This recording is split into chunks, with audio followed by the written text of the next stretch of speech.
making English easy for everyone. Speak English with Jay and May. Hey, English learners! Welcome back to Speak English with Jay and May, your cozy little place to build your English confidence.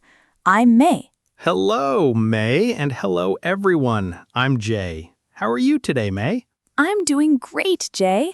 Actually, I'm a little excited today because our topic is something every single English learner needs, like every single one.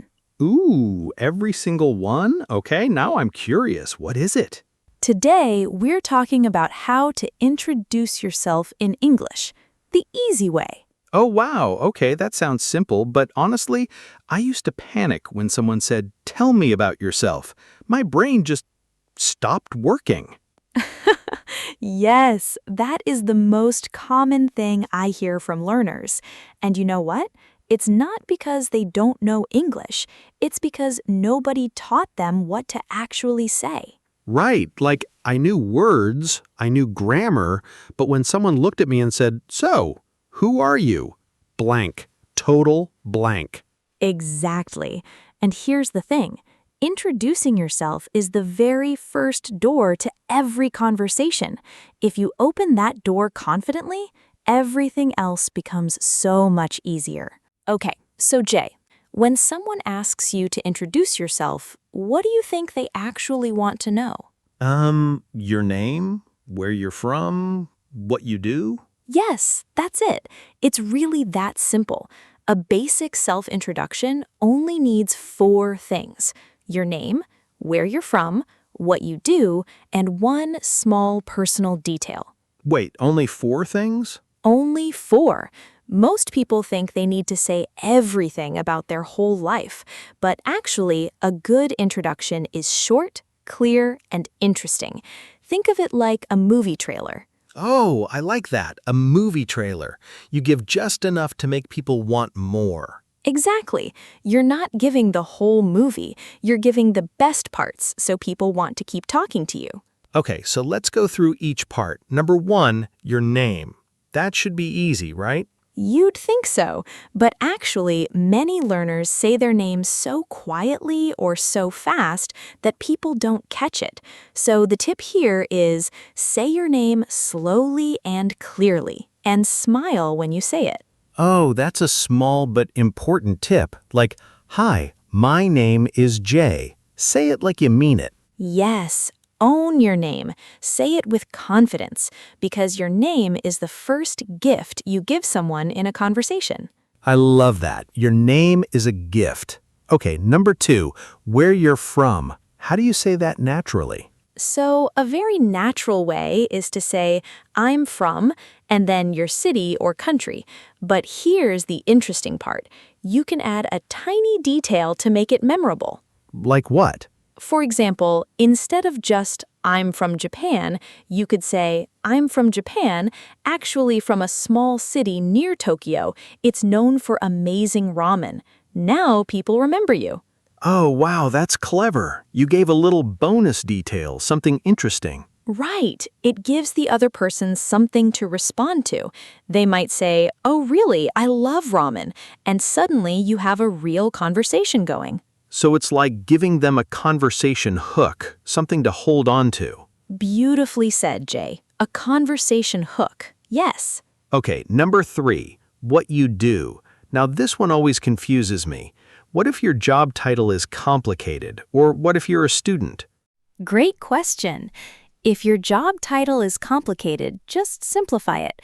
Don't say, I'm a multilateral stakeholder engagement coordinator. Just say, I work in communications, or I help companies connect with people. Yeah, nobody wants to hear multilateral stakeholder in the first 10 seconds of meeting someone. Nobody. And if you're a student, that's perfectly fine. Say, I'm currently studying, and add what you're studying and why you love it. Like, I'm studying engineering because I love building things. Something like that? Perfect. See, you're already getting it. Adding a because makes it personal and interesting. Okay, and the 4th part, the personal detail. What kind of detail works? Think about something you enjoy or something unique about you, a hobby, a passion, something that makes you smile when you talk about it. Like, I love hiking, or I make really good pasta. Yes, exactly. Those small details are what people remember, not your job title. They remember, oh, she's the one who makes great pasta. I want to be known as the pasta person now. Then make great pasta and tell everyone. Okay, so May, can you put all 4 parts together in one example? Like, show me what a full introduction sounds like? Of course. So imagine someone says, tell me about yourself. A great response would be, hi, I'm May. I'm originally from Thailand, but I've been living in Canada for about 3 years now. I work as an English coach, and I love helping people feel confident when they speak. Outside of work, I'm really into cooking, especially trying new recipes on weekends. Wow, that was smooth, and it didn't sound rehearsed at all. That's the goal.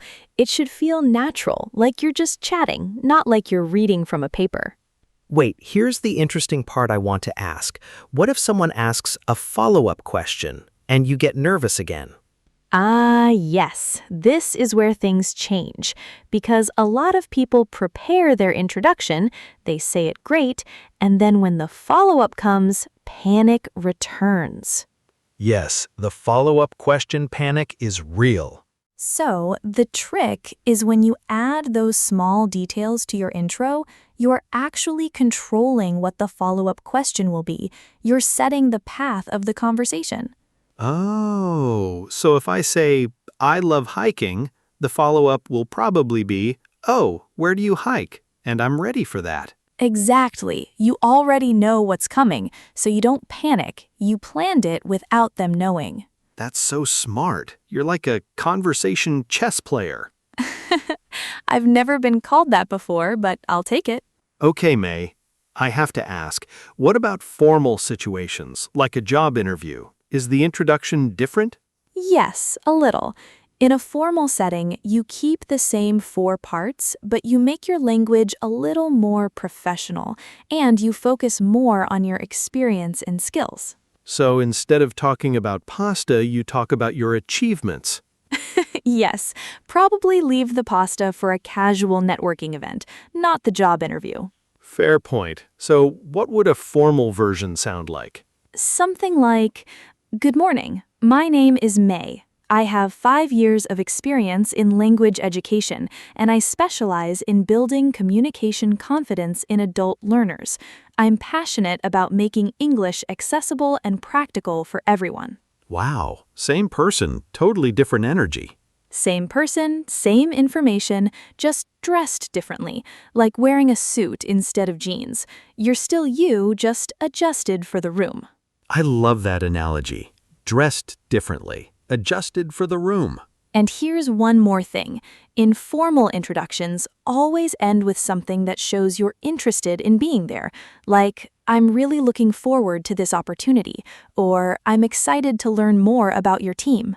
Oh, that shows enthusiasm. People like that. Absolutely. Nobody wants to hire or work with someone who seems bored to be there. Okay, so real quick, let's imagine a scenario. Imagine you're at an international conference. First day, you don't know anyone. Someone sits next to you and says, hi, I haven't seen you here before. Are you new? Ooh, good scenario. So what would you say, Jay? Yes, it's my first time. I'm Jay. I'm from Korea. I work in marketing. And I really love food. Nice to meet you. Perfect. Short, warm, 4 parts covered. That is a great introduction. Really? It felt too simple. That's the beauty of it. Simple is powerful. Simple is memorable. When you try to say too much, people remember nothing. You won't believe how long it took me to learn that. I used to think more words meant more impressive. Most learners think that, but actually, clarity is the most impressive thing you can offer in a conversation. Clarity over complexity. I like that. Always. Now, Jay, let's talk about something important. What about nerves? Because even with the perfect words, nerves can destroy everything. Oh, yes, the shaky voice, the forget everything feeling. What do we do? Okay, so here's a trick I use and I teach all my students. Before you introduce yourself, take one slow breath. Not a dramatic breath, just a quiet one. It tells your brain, I'm safe. I can do this. Just one breath? Just one. And then you smile. Because smiling, even before you feel confident, actually tricks your brain into feeling a little more relaxed. It's science.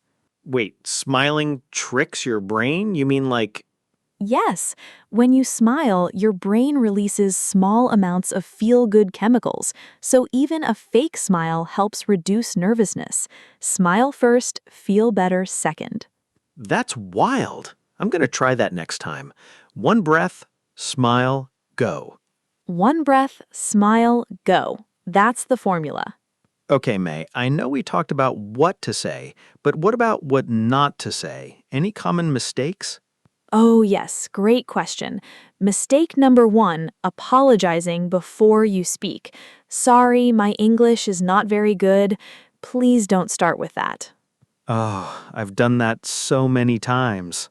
I know, so many learners do, but it immediately tells the other person to lower their expectations. Start with confidence, even if you don't feel it yet. Okay, fake it till you make it, basically. Exactly. Mistake number two, going on too long. Remember the movie trailer rule. Keep it short. 2 to 4 sentences is enough for a first introduction. 2 to 4 sentences, not your whole life story. Not the whole life story, no. And mistake number 3, speaking too fast because you're nervous. Slow down. Clarity is kindness to the listener. Clarity is kindness. Wow, May, you have so many quotable lines today. I'm on fire today, what can I say? You really are.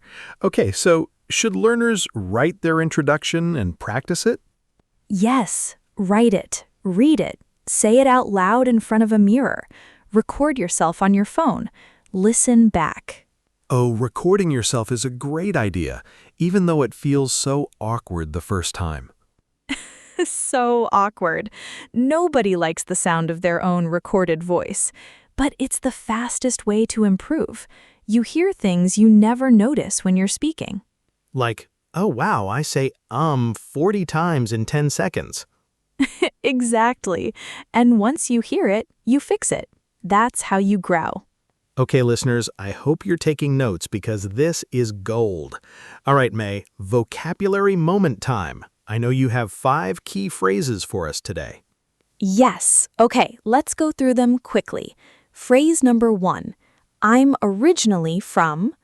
This is great when you live somewhere different from where you were born. It adds depth to your introduction. Like, I'm originally from Brazil, but I live in Canada now. Got it. Phrase number 2. I specialize in. This is a professional and confident way to talk about your area of work or study.